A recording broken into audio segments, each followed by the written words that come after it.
dudando, Señor, si continuar o no. Hay alguien, Señor, que quizá necesita definir su vida en esta tarde. Padre, todos venimos con diferentes necesidades, pero Señor, tú las conoces todas. Y rogamos que obres, Señor, en nuestras vidas, porque es para el bien, Señor, de tu pueblo, es para el bien y la gloria y honra de tu santo y bendito nombre. Señor, muchas gracias. Toda la gloria, toda la honra es para ti. Y la iglesia, hermanos, decimos un fuerte amén. Bendito sea el nombre del Señor. Vamos a ir a la palabra del Señor. En el capítulo 23 del libro de Ezequiel. Bendito sea el nombre del Señor. Y vamos a estar meditando ahí en el versículo número 30. Bendito sea el nombre del Señor. No deje de alabar a Cristo, mi hermano. Amén. No deje de bendecir su nombre. Cuando lo indique, si hay alguien que no tenga una Biblia, hermano, pues apóyele para que pueda leer juntamente con todos nosotros. Capítulo 22 del libro de Ezequiel, el profeta Ezequiel, versículo número 30. Cuando lo tenga, lo indicamos con un fuerte amén. Lo voy a leer y usted esté atento. Dice la palabra del Señor de la siguiente manera: y busqué de ellos hombre que hiciese vallado y que se pusiese al portillo delante de mí por la tierra, para que yo no la destruyese, y no lo hallé. Lo voy a repetir. Dice el profeta: y busqué de ellos hombre que hiciese vallado y que se pusiese al portillo delante de mí por la tierra, para que yo no la destruyese, y no lo hallé, dice el Señor. Puede tomar su lugar, hermano. Bendito sea el nombre del Señor. Hermanos, estamos en una reunión donde el lema que estamos viendo, hermano, es sé hombre. Y sin duda, hermano, qué preciso tema en cuanto a los tiempos que estamos viviendo, hermano. Hoy más que nunca se requiere, bendito sea el nombre del Señor, de ser hombre. No parecer hombre, sino de ser hombres. Amén, hermanos. Y hermano, esto nos habla que hoy es un tiempo, hermano, de definición. Es un tiempo donde debemos definirnos. Es una tarde donde usted y yo tenemos la oportunidad de tomar una decisión y definir el camino, el rumbo que hemos de estar tomando. Creo que ya no es tiempo, amado hermano, de andar jugando. Nunca ha sido tiempo, pero se ha prestado. Pero hoy es tiempo, esta tarde es una tarde de definición. Es una tarde donde usted y yo debemos tomar una decisión clara, una decisión determinada de lo que vamos a hacer a partir del día de hoy, hermano. Creo que los tiempos que estamos viviendo lo ameritan. Y hermano, también la iglesia lo necesita, nuestros hogares los necesitamos. Amén, hermano. Y es un tiempo preciso en el que podemos tomar una decisión, hermano. Yo quiero iniciar haciendo, hermano, referencia. Me llamaba la atención, hermano, una encuesta que fue hecha por el INEGI. Según las cifras del INEGI para el 2015, escuche bien, hermano, se tiene que un porcentaje de que más del 50% de padres que están ausentes en las familias, más del 50% de los padres están ausentes en las familias de México, hermano. Para el 2015, hermano, y para el 2018 prácticamente, hermano, casi un 60% de padres de familia. Cuando me refiero a padres, no me refiero a la madre, sino al padre, al varón, está ausente de la casa. Y esto, hermano, trae una crisis tremenda. La ausencia del padre en un hogar, hermano, repercute en gran manera en nuestra sociedad. Los embarazos en la adolescencia, la drogadicción en los jóvenes, los suicidios en adolescentes, los adolescentes que ingresan a las correccionales o tutelares de menores, el abandono de las escuelas, hermano, a nivel secundaria, los adolescentes en prisión, los adolescentes con mal comportamiento en las escuelas, los adolescentes que abandonan el hogar, hermano. Prácticamente todo este tipo de problemas precisamente se debe a un abandono del padre en el hogar. Y esto, hermano, no sucede, no estamos hablando en otro país, aquí en México, hermano. Y esto es algo triste y es algo, hermano, grave, hermano. Por eso la sociedad está como está, por la ausencia de un varón en un hogar, hermano.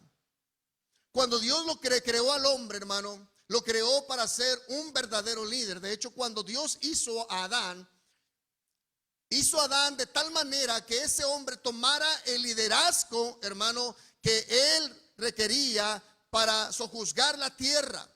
De hecho, prácticamente para que nos demos una idea, hermano, el modelo que Adán debía seguir, haga de cuenta que es el modelo del mismo Jesucristo. Tal cual anduvo Cristo aquí en la tierra, hermano, era el modelo que Adán debía tomar. Sin embargo, la ausencia de Adán en la hora crucial, hermano, prácticamente eso conllevó a la caída. Bendito sea el nombre del Señor, hermano.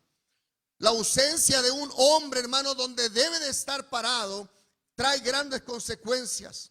Las decisiones que un líder toma, hermano, derivan en una reacción en cadena, ya sea para bien o para mal. Usted, hermano, y yo somos líderes.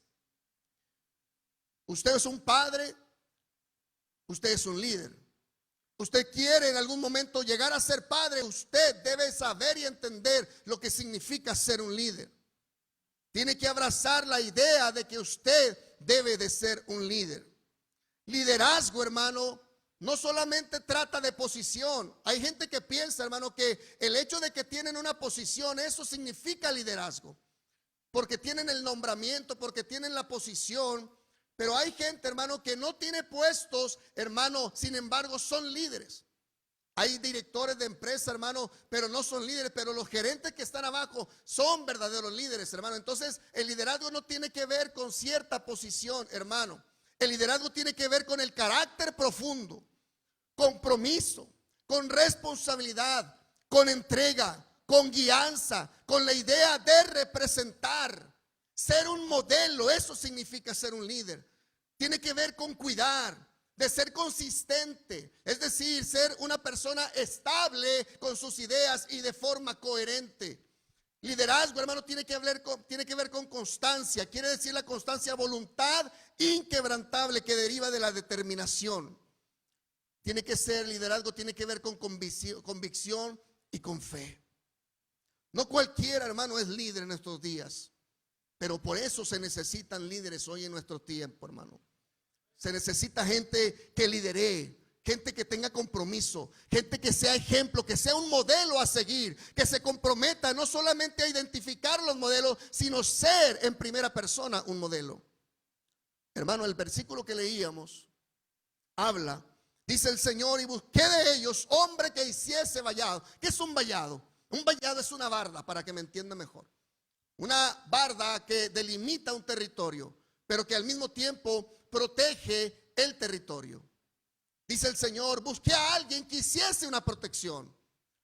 Lo busqué y que se pusiese al portillo. El portillo prácticamente es una puerta pequeña que está dentro en ese vallado. Corresponde parte del vallado y es una puerta pequeña donde se entra y se sale. Y dice el Señor, yo busqué a alguien que hiciese un perímetro.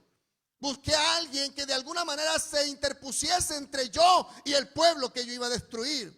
Sin embargo, dice el Señor, busqué a alguien que estuviera ahí representando la protección dentro, ahí en esa puerta, pero no lo hallé, dice el Señor. Y lo que notamos es la ausencia de alguien allí. Dios no encontró al hombre ideal, no encontró al hombre que de alguna manera interviniera, y por eso dice la palabra del Señor, hermano, que Dios tuvo que destruir a la nación. Busqué, dice el Señor, a alguien. Este pasaje no solo nos dice, hermano, que no había vallado, es decir, ni tampoco había nadie en el portillo. Notemos que el pasaje, hermano, no nos habla de la ausencia de un hombre, pero lo más notable de esto es que Dios lo estaba buscando y no lo halló. En el contexto, hermano, de este pasaje, nos está hablando del abandono de las tres principales órdenes de responsabilidad que debían estar velando por la nación de Israel. Las tres niveles de responsabilidad estaban ausentes. Dice el versículo 27, tanto el príncipe, que era el que representaba a la nación. El versículo 26 dice, ni el sacerdote, el que representaba, hermano, la parte espiritual, el que intercedía a favor del pueblo delante de Dios. Ni el profeta, dice el versículo 28, habla, hermano, el que habla de parte de Dios. No había, hermano. Había ausencia de liderazgo en la nación de Israel. Pero también nos habla, hermano, no solamente que estaban ausentes, sino que era imposible para ellos poder lograrlo por causa de la maldad generalizada. Es decir, no había hombre, no solamente porque estuviera ausente, sino que era imposible, hermano, que alguien pudiera, hermano, en un nivel de tal manera que pudiera interceder delante de la nación, porque todos estaban corrompidos. Por eso vino Cristo, bendito sea el nombre del Señor, hermano.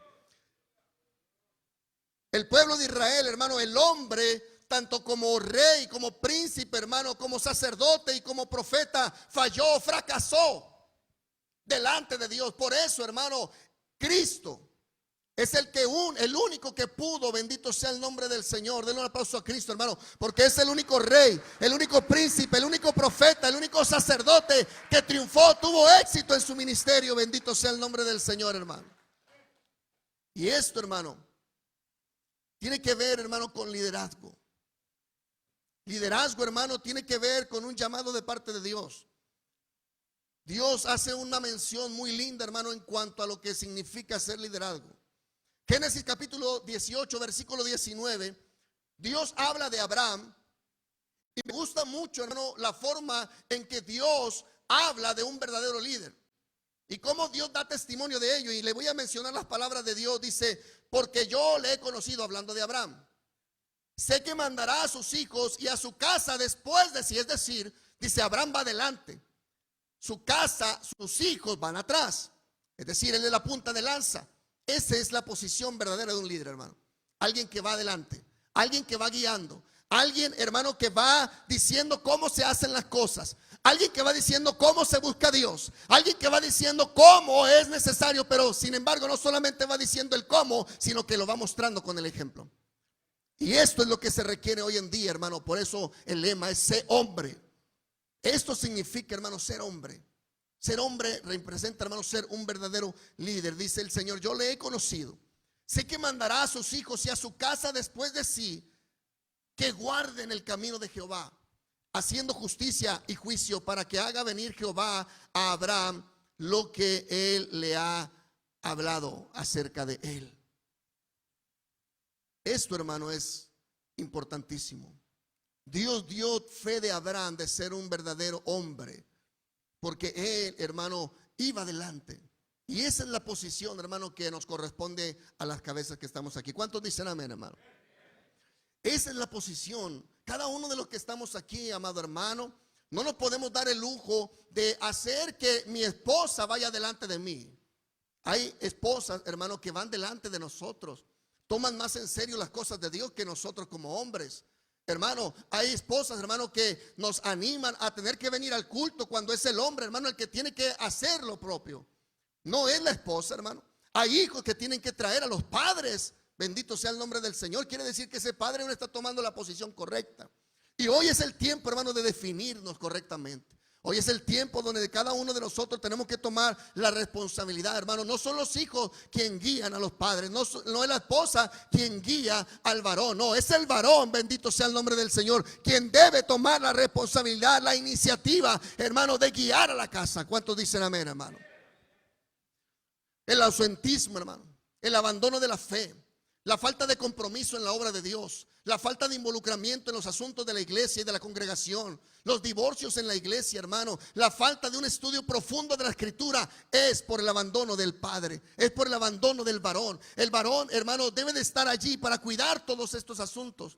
Es fundamental, hermano, el cuidado del varón. Dios, hermano, no puede darse, nosotros no podemos darnos el lujo de que el Señor se pasee por aquí buscando un hombre y que no lo haya. Dios debe pasar por aquí y tú y yo debemos levantar la mano. Aquí estoy, Señor, aquí estoy presente.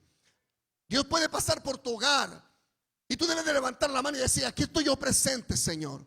Yo soy el responsable aquí, no es mi esposa, no, Señor, ella no es la responsable, no son mis hijos, soy yo, Señor, aquí estoy. Habla que tu siervo oye. ¿Qué puedo hacer, Señor? Ojalá me esté explicando bien yo, hermano. Ojalá yo me pueda estar dando a explicar bien, hermano. A veces batallo con eso, pero quizá, hermano, debemos hacer una reflexión hoy en nuestro tiempo. Hoy en nuestros días, hermano, debemos cambiar el chip que a veces tenemos. Porque vemos, hermano, no solamente que, mire, lo que nosotros provocamos aquí en la ausencia, en el hogar, todo eso repercute en la sociedad. Cuando un varón de Dios no está presente donde debe de estar, eso hay una reacción en cadena, hermano. Repercute en muchos asuntos, en muchas áreas. Primeramente en el hogar. Nuestros hijos, hermano, no ven una claridad en nosotros como padres. Cuando mi esposa me ve a mí, hermano, debe verme a mí como un ejemplo a seguir y no como un ejemplo a no seguir. ¿Qué ven nuestras esposas en nosotros? ¿Qué ven nuestros hijos en nosotros? Cuando tu hijo te vea, tu hija inclusive te vea. Fíjate, cuando un hijo te ve a ti, hermano, debe decir, el hijo debe desear y decir: yo quiero ser como él. Yo quiero ser como mi padre. El único modelo que yo quiero seguir es de Cristo, sí, pero el que me lo está enseñando es mi padre. Tu hija debe decir: yo cuando tenga un esposo, yo quisiera que mi esposo sea como mi padre. ¿Cuántos dicen amén? Y esto conlleva compromiso, hermano. Esto conlleva una realidad. Esto conlleva, hermano, de determinación. No es tiempo para que tú y yo andemos claudicando si hemos de servir al 80 o al 50. No, hermano. Hoy son tiempos donde debemos de ponernos al 100% en las cosas de Dios, hermano. Al 100%. Esto es un llamado de parte de Dios, hermano, porque los únicos que vamos a sufrir la consecuencia somos nosotros, hermano, y los nuestros. Nuestras generaciones van a sufrir consecuencias, amado hermano, porque la falta de determinación, hermano, ha traído, hermano, grandes problemas dentro de las iglesias, hermano. Dentro de la misma iglesia, la falta de determinación ha, hermano, traído consecuencias graves. Y eso, hermano, quizás no lo estamos viendo. Y yo le quiero decir algo, hermano. Hay algo con lo que Cristo luchó cuando Él estaba aquí, hermano. Cuando Él vino, Él estuvo 3 años en su ministerio. Y algo que confrontó fuertemente el ministerio del Señor, quiero decirle que fue la religiosidad o la falsa religiosidad de la gente. Consideremos al Señor, hermano. El rechazo profundo que Él tuvo fue directamente desde la religión o la falsa religión del momento. Si hay alguien, hermano, que peleó, que golpeó prácticamente de alguna manera y estuvo constantemente ahí golpeando y queriendo acabar el ministerio del Señor, hermano, fue la falsa religiosidad. Los grupos de élite religiosos, hermano, prácticamente querían, hermano, socavar el ministerio del Señor. Ellos no sabían que eso era imposible, pero al no saberlo, ellos intentaron constantemente, hermano, desde que Cristo inicia el ministerio, la lucha constante, la batalla constante fue contra la continua falsa religiosidad del momento. ¿Qué es la religión, hermano? Para que podamos entender esto. Usted puede decir: hermano, yo no soy religioso, pero hermano, quiero decirle, la religión es la práctica y el cumplimiento de los preceptos que son propios de una fe y de la forma de vida y actuación que ésta comporta. Es decir, nosotros, hermano, tenemos una religión. ¿Cuántos dicen amén? Al menos eso es lo que dice la palabra, hermano. Santiago capítulo 1 versículo 26 y 27 dicen que la religión pura y sin mácula es, hermano, visitar a las viudas y a los huérfanos y guardarse sin mancha de este mundo. Un versículo antes dice Santiago que si alguno dice ser religioso y no refrena su lengua, la religión del tal es vana. Hay 2 tipos de religiones: la falsa y la verdadera. Es decir, religión tiene que ver, hermano, que aquello que tú profesas es coherente con lo que vives y practicas. Y cuando eso sucede, hermano, tú llevas una correcta religión. Y religión tiene aquello que ver con ligarte al actuar con Dios. Religión, esa es la palabra que significa ligar. Entonces, usted nunca diga: hermano, yo no soy religioso, hermano, porque estaríamos equivocados. Pero, hermano, lo correcto es decir: practico una religión verdadera. Y la religión que me enseñó, la fe que practico, es la fe de Cristo. Y digo que es verdadera porque lo que yo creo lo vivo.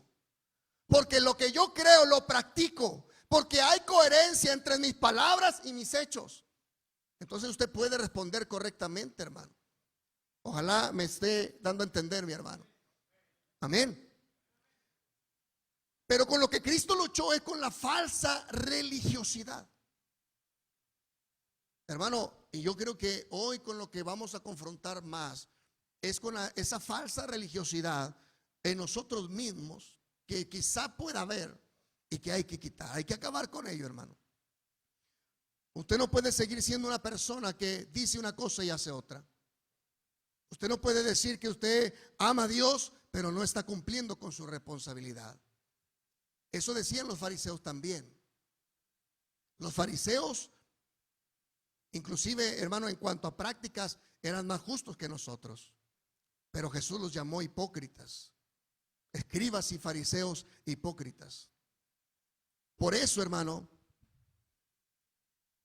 un hombre religioso o falsamente religioso hace tanto daño en su matrimonio, hace tanto daño a la esposa, hace tanto daño a los hijos, hace tanto daño a la congregación, a los que lo rodean, a su ministerio, a su llamado, a sus hermanos, pero también a la sociedad al no aportar nada para que las cosas cambien. Un hombre religioso, hermano, o falsamente religioso es aquel que dice pero no hace. Y creo que es tiempo de hacer, bendito sea el nombre del Señor, hermano. Somos llamados de parte de Dios, hermano, a dejar las palabras, a ir por los hechos. Amén, hermano. Es un tiempo de decisión, hermano. Hay que definir quiénes somos realmente. Y yo creo que esta tarde, hermano, es una tarde bella para poder definir quiénes somos realmente delante de Dios, delante de nuestros hijos, delante de nuestra esposa, delante de aquellos a quien decimos amar, hermano. Hoy es tiempo en el que debemos definirnos claramente quién somos. Y hoy yo quiero definir mi vida claramente, hermano. No, yo no sé usted, pero yo le quiero decir, hoy es tiempo, hermano, de tomar una decisión. Hoy es tiempo, hermano, de pararnos como lo que debemos ser, por lo que fuimos llamados. Y en el nombre del Señor, hermano, quitar toda falsa religiosidad de nuestra vida y confirmar, hermano, que nuestro llamado es verdadero. Que cuando el mundo vea en nuestra vida, hermano, no vea a alguien que está ahí entre azul y buenas noches. Que cuando alguien vea nuestra vida, realmente vea la vida de Cristo, hermano, caminando en nuestra vida. De eso se trata el evangelio, bendito sea el nombre del Señor. Cuando Cristo estuvo aquí, amado hermano, fue constante el ataque de la falsa religión, hermano. Por eso, escuche bien, hermano. Si Cristo hubiera necesitado de la élite religiosa del momento, hermano, Él hubiera escogido gente preparada. Gente, hermano, que estuviera altamente capacitada en el intelecto, en su forma, hermano, que fuera gente educada, gente noble, gente de posición, gente de altura. Él hubiera elegido lo mejor, hermano. Se hubiera ido, mire, hermano, él hubiera ido al Sanedrín, ahí estaban los príncipes de Israel. Sin embargo, fueron los que más lo atacaron. Entonces, ¿qué hace el Señor? Y me gusta mucho, hermano, esto que hace el Señor, porque lo que hace el Señor fue un juicio contra la falsa religiosidad que se estaba viviendo. Y Él, bendito sea el nombre del Señor, hermano, Él elige, mientras andaba caminando, Él elige ciertos hombres comunes y corrientes. Y usted podrá decir, quizá dentro de su corazón, pastor, Dios puede hacer algo conmigo. Así como soy, Dios podrá usar mi vida. Dios podrá tomarme en cuenta para lo que Él quiere hacer. Yo te respondo, amén. Y te voy a dar un ejemplo. Cuando Cristo, hermano, andaba en su ministerio, Él inicia el ministerio. Primero andaba solo. Pero después ciertos discípulos, número de discípulos, se empezaron a juntar con él y lo empezaron a seguir. Pero llegó un momento, hermano, en que él toma a ciertos hombres. Y me llama la atención, hermano, que él no toma a la élite religiosa. Él no los considera para nada. Aunque estaban mejor preparados, quizá humanamente pudiéramos decir, ellos le hubieran servido mejor al Señor. Pero el Señor no quería eso. El Señor quería darle una lección a esa élite. A esos que lo estaban atacando. Porque la transformación no vendría, hermano, producto de la falsa religiosidad. Hermano, el cambio, la transformación solo pueden venir a través del poder de Dios. Bendito sea el nombre del Señor. Solo cuando Dios obra, hermano, el cambio puede venir. Solo cuando Dios obra es cuando la transformación se da en efecto. Bendito sea el nombre del Señor. Pero el Señor lo que hace, quizá para nosotros es irónico y diríamos: Señor, o sea, ¿dónde, en qué cabeza cabe? Si tú vas a preparar un reino, si tú estás hablando de un reino celestial, un reino eterno, Señor, pues lo más correcto sería que trajeras y eligieras gente apta para el trabajo. Pero el Señor hace todo lo contrario. Y el Señor elige gente común y corriente, como tú y como yo, hermano. Gente trabajador, gente, hermano, que eran tan comunes, como dice la palabra del Señor, que Elías, hermano, fue sujeto a pasiones semejantes a las nuestras. Hermano, de ese tipo de hombres el Señor eligió. Y yo te quiero dar, hermano, la oportunidad de creerle al Señor, de que aún hay esperanza para nosotros. Bendito sea el Señor. Aún hay esperanza de parte de Dios para nuestra vida, hermano, porque Él quiere que estemos presentes. Y el Señor, hermano, elige porque era necesario. Pero antes de continuar, hermano, yo quisiera decirle lo que pudiera estar aconteciendo en estos momentos en nuestra vida. Yo no sé si hay alguien aquí, hermano, que esté pasando por un momento, pero esto, hermano, puede suceder en cualquiera de nosotros. Hay de repente, hermano, momentos en la vida nuestra como varones en las cuales no estamos al 100%. Y esto se deriva de varios factores, pero a veces puede ser, hermano, que nuestra entrega no sea la ideal para lo que Dios necesita. Quizá el esfuerzo que estamos haciendo no es el suficiente. Quizá estamos entregados al 50%. Quizá hoy que usted vino y usted se le prende, hermano, el foco y dice: tiene razón el pastor, yo no estoy al 100%. Pero yo sé que es por esta causa, por esta. Y usted puede, hermano, enumerar todas las causas que le han llevado a estar en una situación, hermano, baja en las cosas del Señor. Pero yo quisiera, hermano, compartirle algo que un senador de los Estados Unidos hizo en un estudio.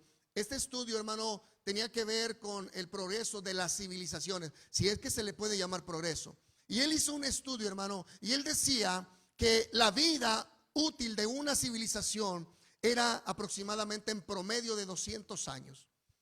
Es decir, y que durante esos 200 años la civilización progresaba pasando por diferentes etapas. Sin embargo, si a esto le podemos llamar progreso, porque eso no es progreso en sí, pero así le llamó él. Y en el estudio, hermano, solamente le quiero mencionar lo que este estudio reflejó. Pero quizás sea, hermano, lo que está pasando con muchos de nosotros, y por eso la ausencia en el lugar que nos corresponde, en el lugar que se nos debe, hermano, en el lugar en donde debemos estar parados. Quizás no estamos presentes ahí por algo, hermano, similar a esto. En cierta ocasión, dice, un senador de los Estados Unidos, quien había realizado un estudio de varias naciones, dijo que la vida promedio de las grandes civilizaciones del mundo había sido unos 200 años, lo que le dije ahorita.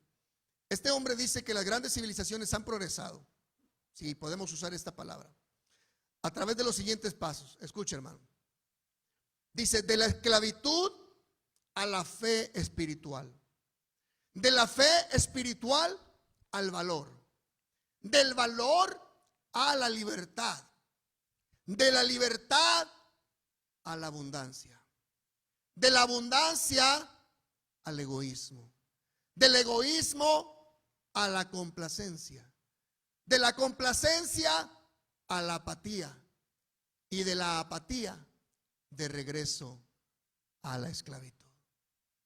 Y esto, hermano, es algo que pudiera estar sucediendo, a lo mejor no como nación, pero sí como individuos. Muchos de nosotros quizá, hermano, cuando comenzamos en las cosas del Señor, iniciamos con un fuego tremendo. ¿Cuántos dicen amén? No se oye muy fuerte, yo creo que falta fuego. Cuando usted y yo iniciamos, hermano, y no me refiero a iniciar como si algo ya hubiera quedado atrás, no, debería de estar presente aún, hermano. Amén, hermano. Pero usted y yo iniciamos con un fuego, hermano. Todos queríamos saber queríamos que todos supieran quién era Cristo.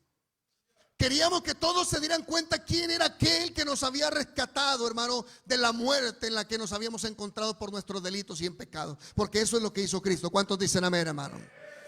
Yo espero que no se le haya olvidado de dónde Dios lo sacó. Bendito sea el nombre del Señor. Pero por si acaso a alguien se le olvidó, yo quiero recordarle, hermano, ese fuego. Quizá, hermano, nos metimos con el Señor y en algún momento de nuestra vida, hermano, el fuego empezó a decaer. Las distracciones, no sé, el hecho de que empezamos a progresar. Porque, mire, hermano, muchos de los que estamos aquí, y se lo puedo asegurar, la mayoría llegamos aquí en rastra, si no es que todos. ¿O no? No escucho ni un amén. ¿No llegó en rastra en cuanto a su vida? Yo así llegué, como una piltrafa, tan deplorable. Y conforme pasó el tiempo y el Señor empezó a bendecir mi vida, como la de usted también, creo yo, hermano.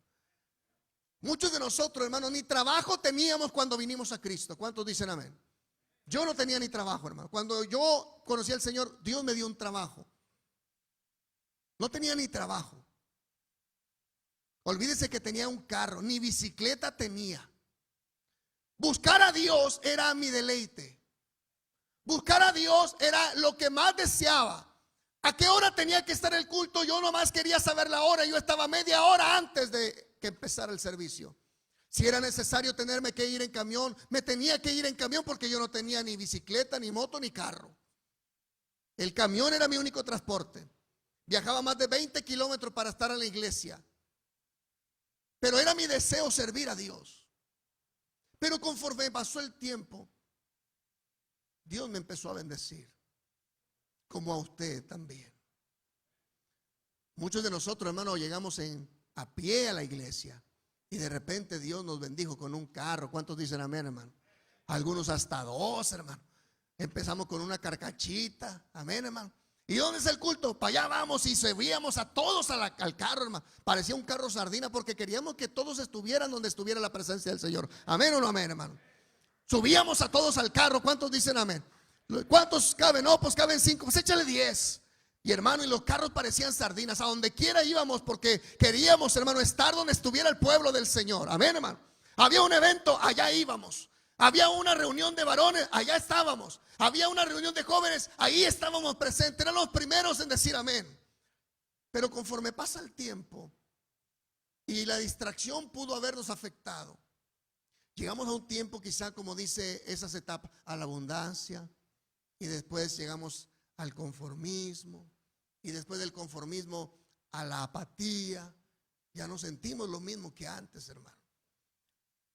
Yo no sé, hermano, pero si el pueblo de Dios viviera lo que canta, créame, hermano, de otra cosa estuviéramos hablando. Si el pueblo de Dios viviera en su vida práctica lo que canta, otra cosa estuviéramos viviendo. Pero ¿sabe qué? Hay cierto grado de falsa religiosidad en lo que cantamos. Le decimos al Señor: Señor, no daré mi vida a nadie más que a ti. Y hasta lloramos. Sin embargo, en la práctica no somos tan efectivos. Y esto, hermano, es abandonar lo que creemos. Esto habla de una falsa religiosidad, querer aparentar algo que no somos, hermano. Querer mostrar, quizá por la costumbre, quizá porque, hermano, lo tenemos que hacer, quizá porque yo tengo el cargo, lo debo hacer, tengo que estar en el culto, hermano. Pero Dios hoy quiere que tú te definas de dónde eres. Bendito sea el nombre del Señor. Si tu amistad es con el mundo o tu amistad es con el reino de los cielos. Hoy el Señor, hermano, está buscando hombres, hermano, hombres que se pongan en el portillo, que hagan vallado. Bendito sea el nombre del Señor. Hoy es tiempo de definirnos, hermano. Yo no sé cómo está el hogar en tu casa, yo no lo sé, pero tú sí lo sabes, mi amado hermano. Y tú sabes que cuando uno está en las cosas del Señor, aunque hay lucha, hermano, aunque hay prueba, aunque hay una batalla, sabemos que vamos, hermano, en dirección correcta, hermano. Pero a veces el hombre ni siquiera sabe lo que está pasando en casa. Los hijos, hermano, quizá ni siquiera platicamos con nuestros hijos. Ni siquiera sabemos, hermano, cómo está nuestra esposa, porque no le preguntamos. No hay comunicación ni con la esposa ni con los hijos. No sabemos absolutamente nada. Y pregunto yo, ¿dónde está el varón allí?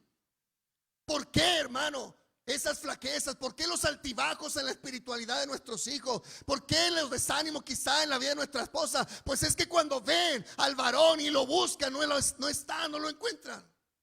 Por eso, hermano, es importante que tomemos, hermano, un claro ejemplo de que hoy es tiempo, hermano, de que nos definamos. ¿Qué vas a hacer a partir de hoy, hermano? ¿Quién vas a ser a partir de hoy? Dios dice, yo quiero pasar por el mismo lugar y encontrar un hombre. Por eso este lema, sé hombre, hermano. Si alguien, hermano, sabe cómo ser hombre, hermano, la respuesta está en el pueblo del Señor.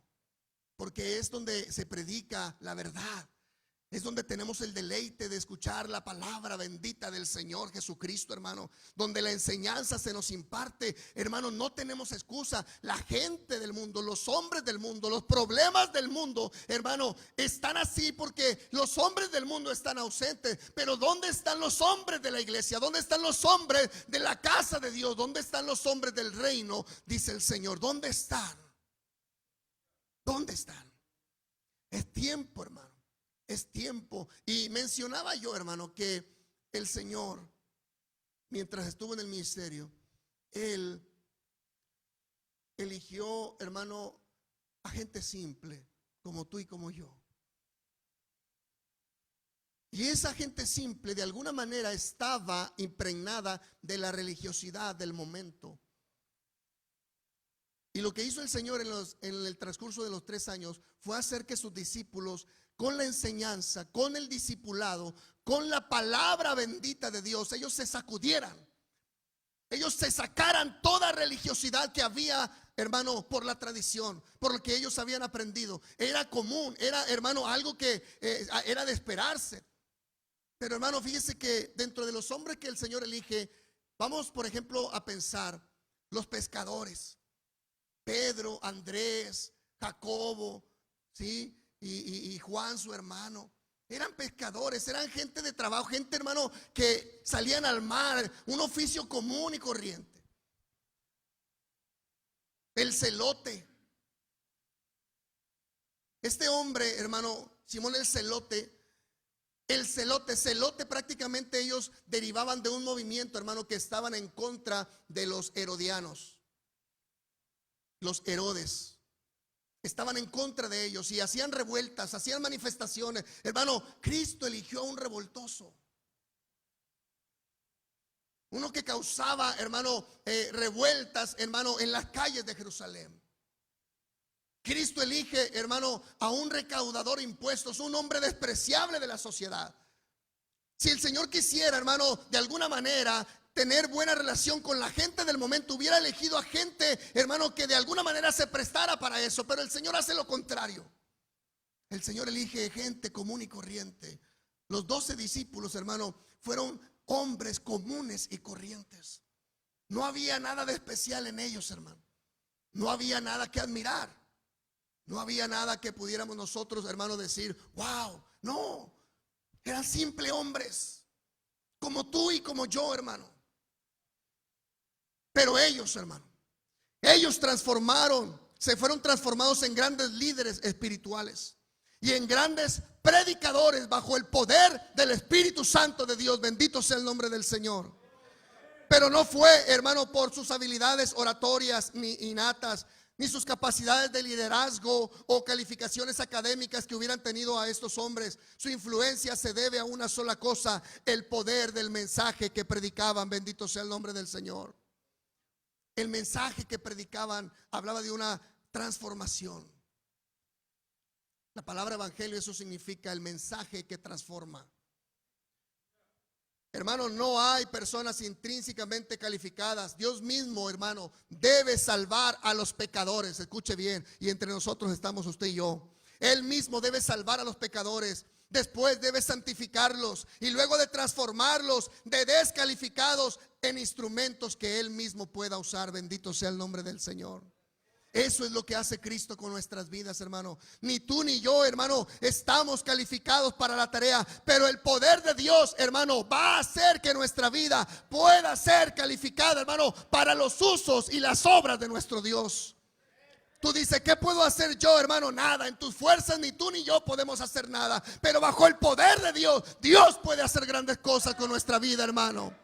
Dice la palabra del Señor, hermano, hablando de Cristo, que el Señor no despreciará la caña cascada ni el pábilo humeante.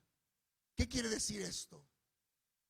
La caña cascada se utilizaba para usar cierto tipo de instrumentos, pero la caña cascada ya no servía para ningún tipo de uso. Una caña que estaba quebrada ya no servía. Quizá hay alguien aquí que dice, ¿yo qué? ¿Habrá algo que Dios puede hacer conmigo a pesar de quién soy, de lo que ha hecho el pecado en mi vida? ¿Podrá Dios volverme? ¿Podrá Dios querer utilizarme a mí? Dice el Señor que Él no desprecia la caña cascada. Con la caña se hacían muchos tipos de instrumentos. Y la caña cascada, para cuando el hombre la veía, decía, no sirve, tírala. Y la ponían en el desecho. Y quizá hay alguien que pudiera decir, yo me siento desechado. Yo no creo que Dios pueda usar. Dios no te va a despreciar. Dios está requiriendo de tu servicio y te va a tomar. Bendito sea el nombre del Señor. Dice, pero tampoco despreciará el pábilo humeante. Un pábilo humeante, hermanos, prácticamente una antorcha que terminaba, hermano, prácticamente de consumirse. Su uso había sido efectivo, pero ya llegó el momento en que la antorcha habría de apagarse y ya prácticamente no había ya algo que pudiera, hermano, desearse de esa antorcha. Entonces se convertía en un pábilo humeante, solamente el humito. Quizá hay alguien aquí, hermano, que diga, así está mi vida, ya humeando. ¿Podrá Dios nuevamente levantarme? ¿Podrá Dios nuevamente restaurarme? ¿Podrá Dios nuevamente encender el fuego que antes estaba? La respuesta para ti es sí, hermano. El poder de Dios está aquí para hacerlo. Solo el poder de Jesucristo puede hacer que nuestra vida vuelva a ser calificada para los usos del Señor.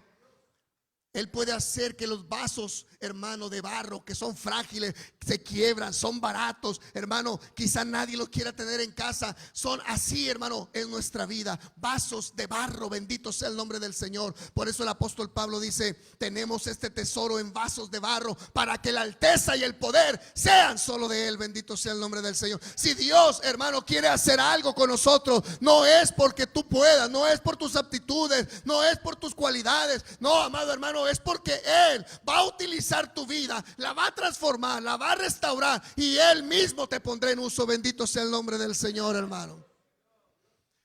Esto fue lo que Cristo hizo con sus discípulos. Los 12 eran como el resto de nosotros, hermano. Fueron seleccionados de entre los indignos y los calificados. Eran como Elías, hombres sujetos a pasiones semejantes a las nuestras. No alcanzaron a las más grandes alturas del servicio porque hayan sido de alguna manera diferentes de nosotros. Su transformación en vasos de honra fue únicamente obra de su alfarero.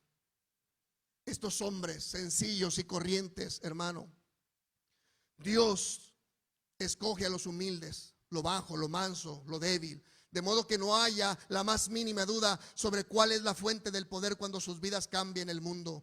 No es el hombre, es la verdad de Dios y el poder de Dios en el hombre, hermano, lo que puede cambiar una vida. Dios puede usar, hermano, tu vida y la mía.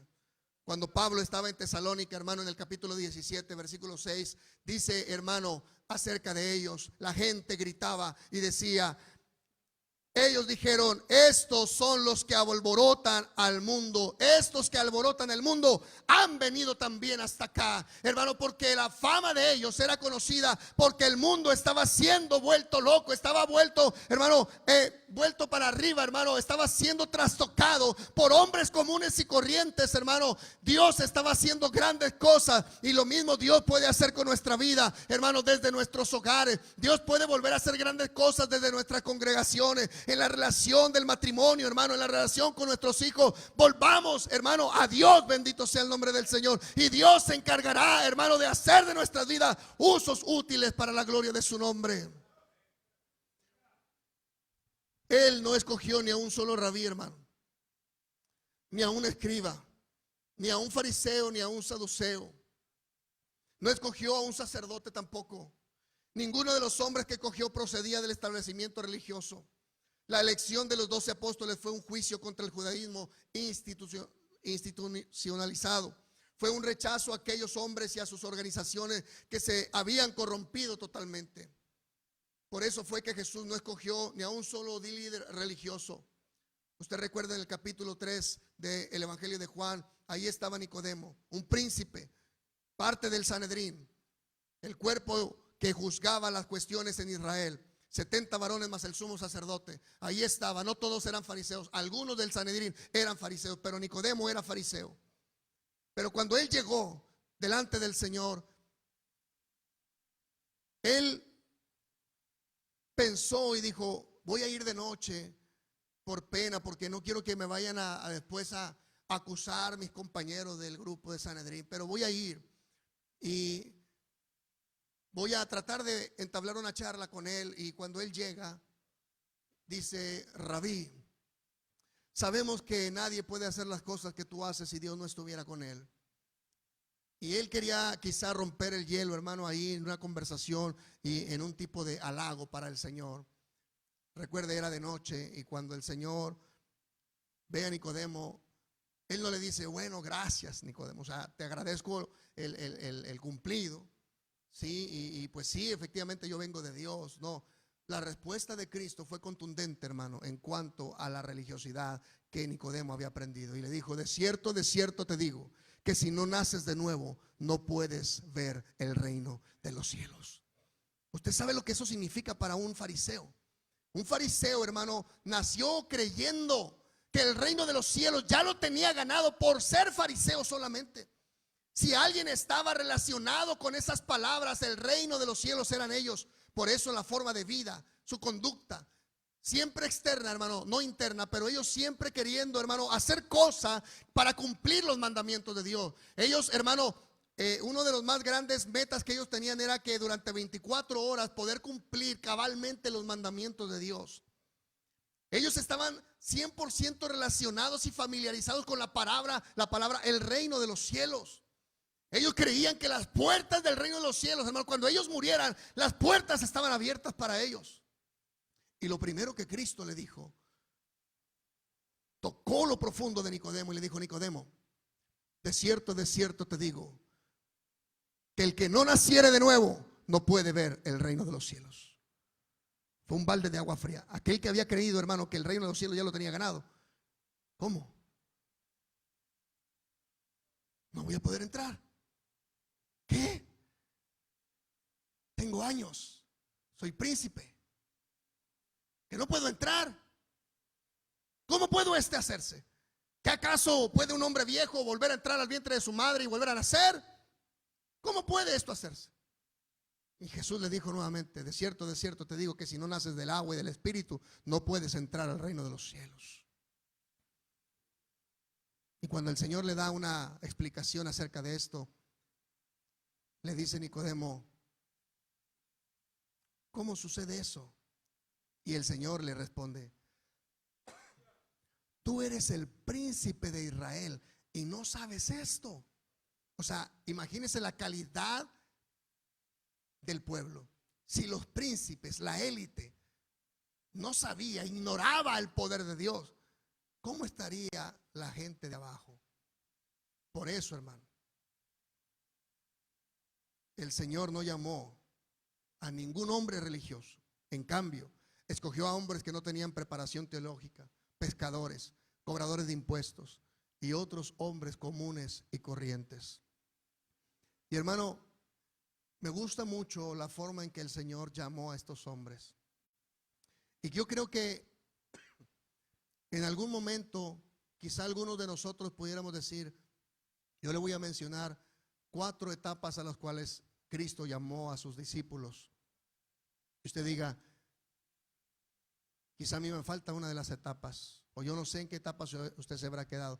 Pero hermano, la Biblia nos enseña que Cristo hizo un llamado en 4 etapas a estos hombres comunes y corrientes. Cuando vemos la escritura, hermano, vemos primeramente el llamado a la conversión. Cuando el Señor se manifiesta por primera vez a ellos, Andrés y Juan, por ejemplo, eran discípulos de Juan el Bautista. Y cuando Juan el Bautista les identifica que Él es el Cordero de Dios que quitaba el pecado del mundo, comenzaron a seguir al Señor. Ya no anduvieron más con Juan, comenzaron a andar con Cristo. Y cuando antes de ir a Cristo, Andrés va y llama a su hermano Pedro y le dice: Pedro, vamos, mira que hemos hallado de aquel de quien está escrito en las escrituras, el Mesías, lo hemos encontrado, ven. Y Pedro va e inmediatamente tiene un primer encuentro con el Señor. Felipe va por su amigo Natanael, hermano, y Natanael dice: de Galilea puede salir algo de bueno, tú ven y ve. Y hermano, tuvieron ese primer impacto, ese primer encuentro, hermano, con el Señor. Y el primer llamado al que el Señor los llamó fue a la salvación. Tuvieron un encuentro con Él y lo identificaron como el Mesías, como el Salvador. Y yo creo que ese encuentro lo tenemos todos aquí. ¿Cuántos decimos amén, hermano? Posteriormente el Señor, hermano, hace en el capítulo Lucas, el capítulo 5 de Lucas, se nos menciona la segunda etapa de su llamado. Y el llamado que ellos hicieron, hermano, fue un llamado al ministerio. Ellos llegó un momento, hermano, en que el Señor los llamó prácticamente a andar con Él. Fue aquella ocasión cuando el Señor les dijo: de aquí en adelante ya no serán pescadores, sino que serán pescadores de hombres. ¿Se acuerda de ese texto que muchos los varones lo decimos, verdad, hermano? Muchos varones decimos ese texto, ¿sí? Ahora ya somos pescadores de hombres. Y el Señor, ellos dejan las redes y, hermano, el Señor prácticamente los lleva al ministerio. Ahora Él empieza a discipularlos, hermano, de forma más constante. Ellos ya habían dejado los oficios y pudieron pasar más tiempo escuchando las palabras del Señor. Hermano, ¿cuántos creen que el discipulado, hermano, es importante? Pero pregunto, ¿cuántos agarran su Biblia para estudiarla? ¿Sabe que hay estadísticas, hermano, que se dicen que solo 1 de cada 18 varones dentro de las iglesias es discipulado? 1 de cada 18 toma en serio la palabra de Dios. Yo pregunto, ¿y los 17 restantes? Si creemos que es importante el discipulado, hermano, yo pregunto, cuando se da la escuela dominical o la enseñanza, ¿dónde están los varones?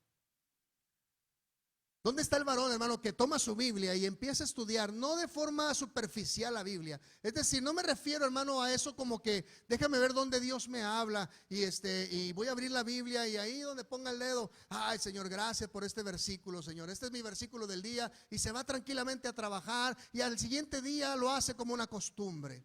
No me refiero a ese tipo de lectura, hermano. Me refiero a un estudio serio de la palabra de Dios.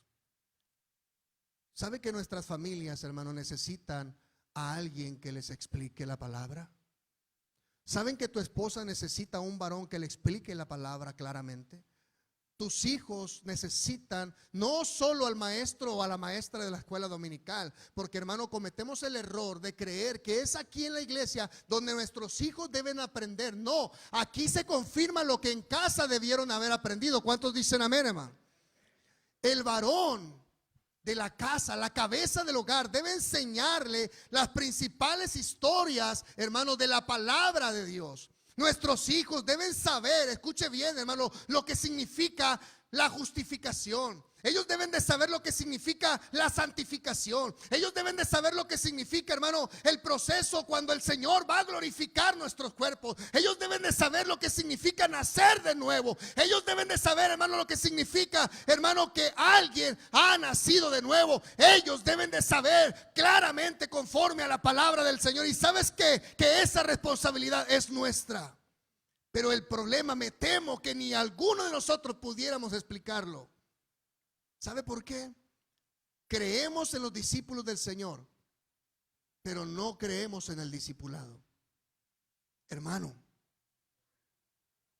¿Alguna vez has pensado seriamente en meterte en la escritura? ¿Sabes que no es responsabilidad del pastor, hermano? Solamente. La responsabilidad tuya es estar aquí, pero también en casa, hacer un estudio profundo de la palabra del Señor. Hay aquí, hermano, que se saben más el nombre de los jugadores de su equipo que de los 12 apóstoles. ¿Cuántos dicen amén? Si yo le preguntara a cada uno de los que están aquí el nombre de los 12 discípulos del Señor y el último que tomó el lugar, hermano, pocos mencionarían el nombre de los discípulos del Señor, de los apóstoles. Pocos, se lo aseguro. Pero si les pregunto por el jugador, los nombres de los jugadores se saben hasta los de la banca. Es tiempo de definirnos, hermano. Créame, esto no es un juego. Esto es algo serio, hermano. Se trata de nuestro Dios. Ni el príncipe, ni el profeta, ni el sacerdote estaban presentes. ¿Dónde está el varón? ¿Dónde está el varón hoy? ¿Qué les estamos enseñando a nuestros hijos? Quizá para ti es más fácil darle el teléfono celular a tu hijo. No, hermano, eso no es correcto. Lo más importante es que tú pases tiempo con ellos y le enseñes la palabra de Dios. Yo me acuerdo, hermano, que a mí me tildaban, así me veían como loco. Yo me llevaba a Brian, hermano, a Chipinque, y aquí está él, se lo puede decir. Yo me lo llevaba a las veredas, no me lo llevaba a caminar, hermano, allá. No, yo me lo llevaba y yo allá le enseñaba la palabra, le enseñaba los libros. Y la gente que andaba por allá a las 7, 6 de la mañana, hermano, se me quedaba viendo y decía: este loco, mira, fanático, enseñándole a su hijo aquí. Pobre niño, pudieron estar dormido en casa y este lo trae aquí para enseñarle la Biblia. Hoy no me arrepiento, hermano. Y yo sé que muchos de aquí lo hacen, pero no creo que todos. Hermano, hay que enseñar a nuestros hijos de forma consciente, hermano, la palabra de Dios. No pierda tiempo, hermano, en otras cosas. Hermano, los tiempos que estamos viviendo son tiempos muy difíciles. Y si nuestros hijos no están firmes, hermano, en la fe que nosotros profesamos, hermano, cuando ellos sean jóvenes, hermano, van a claudicar entre dos pensamientos. Pero si tú dices la palabra del Señor, instruye al niño en su carrera, y cuando fuera viejo no se apartará de ella. Es una promesa de parte de Dios, que cuando tú cumples la responsabilidad, hermano, como varón, como un hombre, como un verdadero líder que da ejemplo a tus hijos, Dios respalda la palabra, hermano. Dios respalda la palabra, hermano. Por eso usted va a ver hijos, hermano, que usted no ven que se apartan, no andan jugando con el mundo, hermano, porque sabe que están viendo un ejemplo más adelante. Están siguiendo a alguien, tienen una claridad de lo que está sucediendo y dicen: no, yo no puedo perder. Si yo quiero seguir viendo a Cristo, tengo que seguir viendo ese ejemplo que va delante de mí. Y van viendo tu vida, hermano. Tu esposa va viendo tu conducta y dice: no, si él no toma en serio las cosas de Dios, pues ¿qué me pide a mí? A mí me pide y me manda por delante el culto. Pero él, en lugar de estudiar la palabra del Señor, se la pasa en el televisor, se la pasa viendo los partidos, se la pasa viendo películas, se la pasa en todo menos en las cosas de Dios. Hermano, ¿cómo puede Dios tomarnos en serio si nosotros no lo tomamos en serio a Él, hermano? ¿Cómo podríamos decir que estamos sirviendo a un Dios vivo cuando nuestros hechos dicen lo contrario? Dios, hermano, tiene que luchar con nuestra falsa religiosidad, quitar de eso, hermano. No se enoje conmigo, hermano. Pero esto es algo que está sucediendo, hermano. Está sucediendo, hermano. Hombres de Dios están abandonando el puesto que Dios les dio. Están dejando de lado el compromiso, están dejando de lado su responsabilidad. Pero hoy es un día, hermano, para retomarlo. Hoy es un día para volver a tomar el lugar, hermano, que Dios nos dio. Hay que tomar el verdadero lugar, hermano. Dios nos puso ahí y ahí hay que estar, hermano, porque Dios, hermano, es ahí cuando estemos en el lugar que Él va a poder hacer, hermano, y va a poder glorificar su nombre en las cosas que usted y yo hagamos, hermano. El Señor va a prosperar la obra de nuestras manos. Lo que tú hagas, lo poco o lo mucho, hermano, va a haber un resultado, va a repercutir en la siguiente generación. Tus hijos y los hijos de tus hijos y los hijos de los hijos de tus hijos van a recordar claramente: yo me acuerdo que mi tatarabuelo era un siervo de Dios, mi bisabuelo era un siervo de Dios, mi abuelo era un siervo de Dios, mi padre es un siervo de Dios y hoy soy un siervo de Dios. Bendito sea el nombre del Señor. Yo no sé si a ti te gustaría escuchar eso, hermano. Yo no sé si a ti te gustaría recordar y dejar un legado en las vidas de tus hijos, de los hijos de tus hijos, hermano, que recuerden, hermano, de dónde vino, hermano, el evangelio. Me acuerdo, mi abuelo, mi tatarabuelo, él era verdaderamente un hombre de Dios. Él no andaba claudicando entre dos pensamientos. No era un hombre que andaba jugando con las cosas de Dios. No, era un hombre verdadero. Aquí en casa, con mi madre, con nosotros, era verdadero, era la misma pieza, no había dos caras, era cabal, era íntegro. Qué lindo es escuchar eso, hermano. Pero yo preguntaría, ¿nuestra siguiente generación podrá decir eso? Hay tiempo para que ellos lo digan, hermano. Aún hay tiempo, bendito sea el nombre del Señor, para que ellos, hermano, hago un tercer llamado. El tercer llamado, hermano, fue cuando una noche el Señor se dispuso a orar y a pedirle al Padre, hermano. Él estuvo toda la noche orando y después dice que él elige a 12, ya no discípulos, elige a 12 apóstoles para que estén con él y predicasen la palabra y el reino de los cielos. Y ellos fueron llamados y elegidos 12. Ahora se volvió el círculo más íntimo. Ya no todos andaban con el Señor a todos lados, solamente los 12 eran los que andaban de cerca de parte del Señor. Ahí estaban escuchando más claramente las enseñanzas. Un tercer llamado que les hizo fue al apostolado. Primero a la salvación, después al ministerio y después al apostolado. Hermano, pero el cuarto, hermano, me llama bastante la atención. En el tercer llamado, el apostolado, hermano, de alguna manera todavía andaban ahí ellos, hermano, todavía peleándose entre ellos mismos. Todavía en la última cena, hermano, la última noche anterior, hermano, antes de que el Señor fuera crucificado, todavía se andaban peleando por cuestiones de quién sería el mayor, quién era el mayor entre ellos, hermano, y andaban ahí presumiendo de que unos eran más valientes que otros y decían, no, el Señor les dijo, uno de vosotros me va a entregar. Y Pedro dijo, no, hombre, que yo no voy a hacer, Señor. O sea, todavía andaban ahí como que, hermano, alardeando. Yo no te voy a entregar, Señor. Pedro, Satanás os ha pedido para zarandearos como trigo, mas yo he rogado por ti para que tu fe no falte. Y tú, una vez vuelto, confirma a tus hermanos. ¿Qué? Hombre, Señor, a lo mejor te habrás equivocado. No, yo no, Señor. Yo, es más, no solamente estoy dispuesto a ir contigo a la cárcel, voy a ir contigo hasta la misma muerte.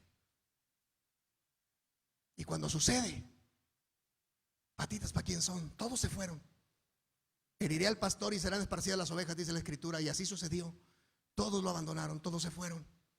Y de repente Pedro visita y quería estar de cerca ahí para ver qué es lo que pasaba. Todavía, hermano, aún con el llamado de apóstol, hermano, todavía andaban en esas cuestiones. Y dice la escritura que empezó a negar al Señor.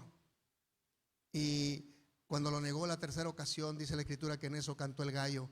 Y que los ojos, dice Lucas, que miraron a Pedro, la mirada de Cristo y la mirada de Pedro se cruzaron. Y Pedro dice que se fue y lloró amargamente. Todavía había algo que faltaba ahí. El tercer llamado era el apostolado. Pero cuando el Señor resucita, Él les da una instrucción. Y esta instrucción es que lo esperaran a Él allá en Jerusalén y que esperaran el día de la visitación, que esperaran. Y estaban todos unánimes, hermano, y de repente dice la palabra del Señor que estando todos ellos como en número de 120 en el aposento alto, de repente dice, vino un viento recio que entró al lugar. Y dice que todos fueron llenos del Espíritu Santo. Y cuando ellos son bautizados con el Espíritu Santo, ahí es donde el Señor hace un cuarto llamado.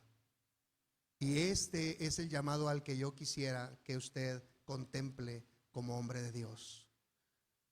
El cuarto llamado que el Señor les hizo fue al martirio. A partir de ahí, sus vidas habían sido entregadas por completo al Señor. Ya no importaba lo que pasara. Ya no importaba a dónde el Señor los llevaría. Ellos extenderían su mano para que otro los llevara quizá donde no querían, pero ahora ya estaban dispuestos a hacerlo. Y el cuarto llamado fue a morir por Él.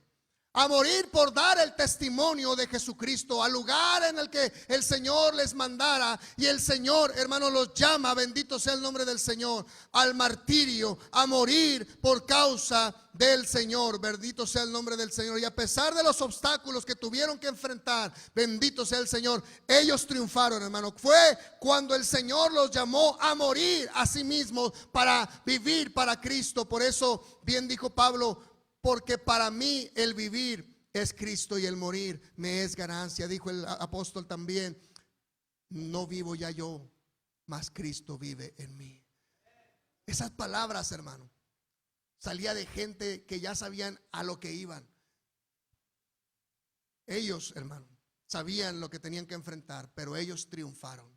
En medio de grandes persecuciones e incluso del martirio, cumplieron su tarea. Contra todas las probabilidades entraron victoriosos a la gloria. Y el testimonio continuo del evangelio, extendiéndose más de 2000 años y llegando prácticamente a todos los rincones de la tierra, es un testimonio a la sabiduría y a la estrategia de Dios. Ellos cumplieron la encomienda solo cuando se entregaron por Cristo. Y es el llamado, hermano, al que muchos quizá le estamos oyendo.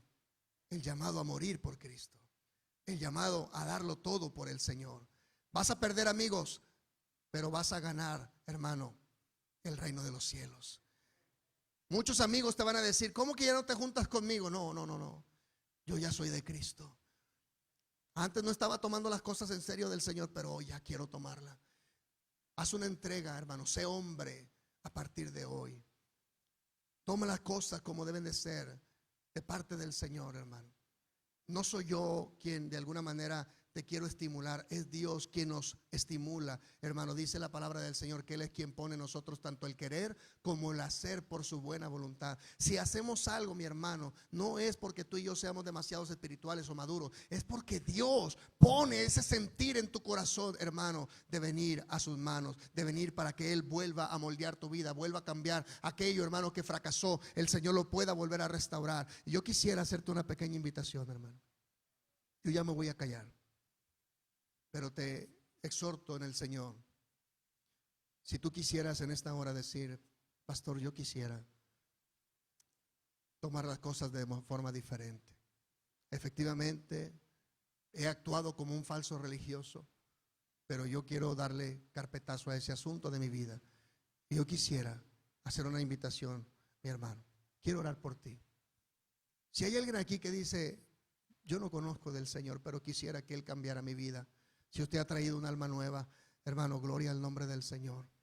Pero yo quisiera invitarle a todos y a los que estamos aquí a un mismo compromiso: a ser hombres, ser verdaderos hombres de Dios, hermano. Te hago una invitación. ¿Hay alguien que quiera pasar aquí al frente? Mientras mis hermanos tocan un canto, yo quisiera, hermano, orar por aquellos que tomen la decisión en este momento de decirle al Señor: Señor, quiero tomar las cosas en serio. Quiero tomar las cosas en serio, Señor.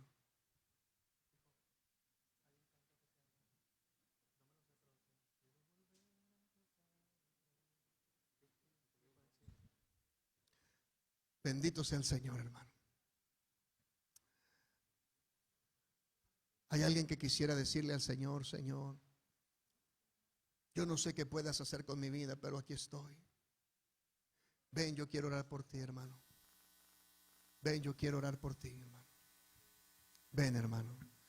Yo quiero orar por ti, hermano. Ahí donde está usted, ore a Dios, hermano. Ahí donde está usted, ore al Señor, hermano. Y dígale al Señor: Señor, tu palabra dice, Señor, que el que comenzó en mí la buena obra la va a perfeccionar. Yo quiero. Aquí está mi corazón, porque algo ha fallado y no fuiste tú, fui yo.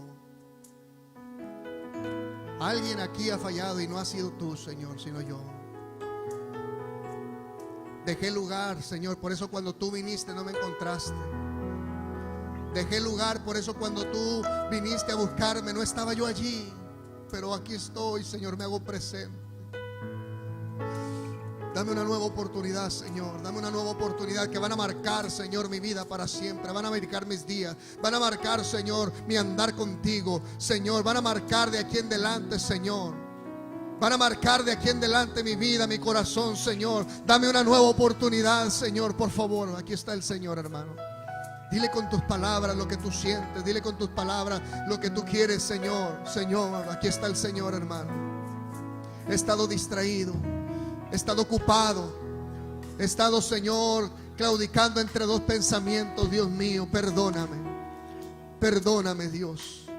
Perdóname, yo sé, Señor, que no ocupas un hombre, Señor, de un corazón endeble. Tú ocupas un hombre de carácter, Señor, pero ese carácter es imposible que yo lo pueda lograr. Ayúdame. Vengo a ti para que me extiendas tu mano, Señor. Vengo aquí para que me extiendas la mano, Señor, una vez más. Extiéndeme la mano. He caído, Señor. Sí, lo reconozco y te pido perdón. He caído, Señor, pero hoy quiero levantarme. Hoy quiero hacer que las cosas sean distintas en la vida, en mi propia vida, en mi hogar, con mi esposa, con mis hijos, en la iglesia. Señor, enciende una vez más el fuego. Enciende una vez el fuego de mi corazón. Enciende mi pasión por ti, Señor. Enciende mi pasión por ti, Señor. Vuélveme a levantar como en los días del principio, Señor. Vuélveme a ti y volveré, Señor. Aviva mis días como al principio, Señor. Y volver a los tiempos de dulce comunión. Señor, ayúdame, hermano bueno. Hermano Toño. Hermano Toño. Me ayuda a orar, hermano, por favor, por la gente. Aleluya. Ayúdame, Señor. Ayúdanos, Dios. Ayuda a mis hermanos, Señor. Ayúdanos, Padre. Señor, en el nombre de Jesús. En el nombre de Jesús. En el nombre de Jesús, Señor. Oh, por el poder de tu palabra, Señor. Por el poder de tu palabra, Señor. Por el poder de tu palabra, Señor. Espíritu Santo. Espíritu Santo. Espíritu Santo de Dios. Ven, Señor, una vez más. Necesítame, Señor, una vez más.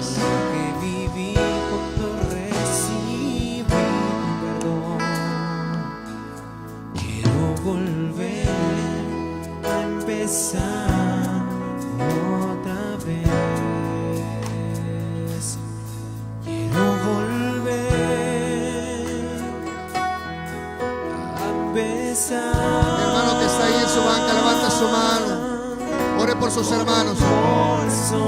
Ore por esos compañeros de milicia. Ore por sus hermanos, hermanos. Ore por su hermano. Ore por su hermano. Aquel sentir cuando mi deseo era vivir mi vida para ti. Necesito regresar a lo que viví cuando recibí tu perdón. Quiero volver a empezar otra vez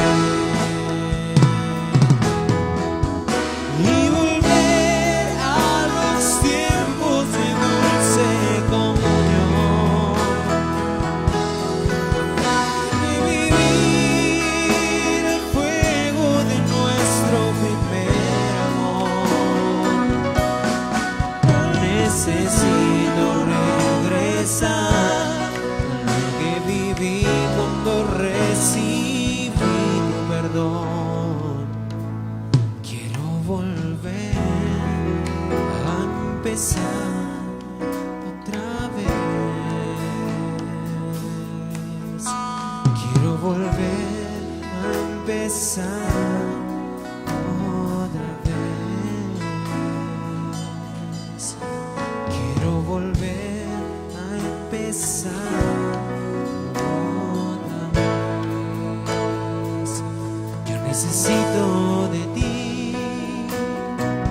Yo necesito sentir tu presencia. presencia en mi vida.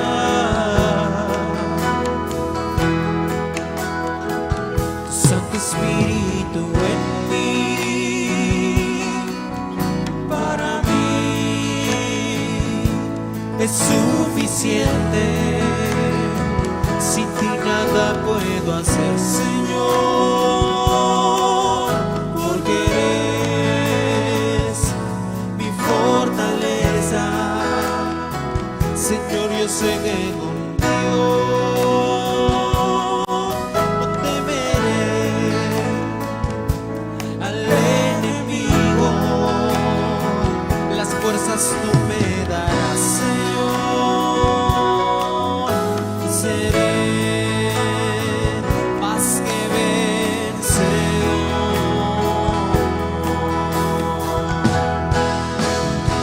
Yo necesito de ti, yo necesito sentir tu presencia en mi vida. Devuélveme por favor el gozo y la salvación que en día yo tenía. Yo necesito de ti, yo necesito sentir tu presencia en mi vida. Devuélveme por favor el gozo y la salvación que un día yo tenía. Y es que sin tu presencia, Señor, no hay razón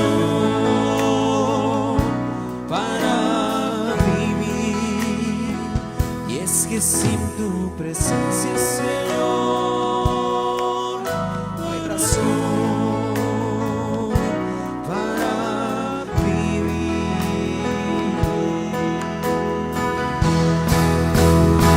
Yo necesito de ti, yo necesito sentir tu presencia en mi vida.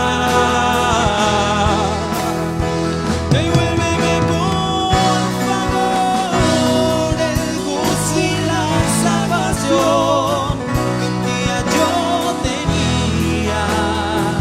Yo necesito de ti, yo necesito sentir tu presencia en mi vida.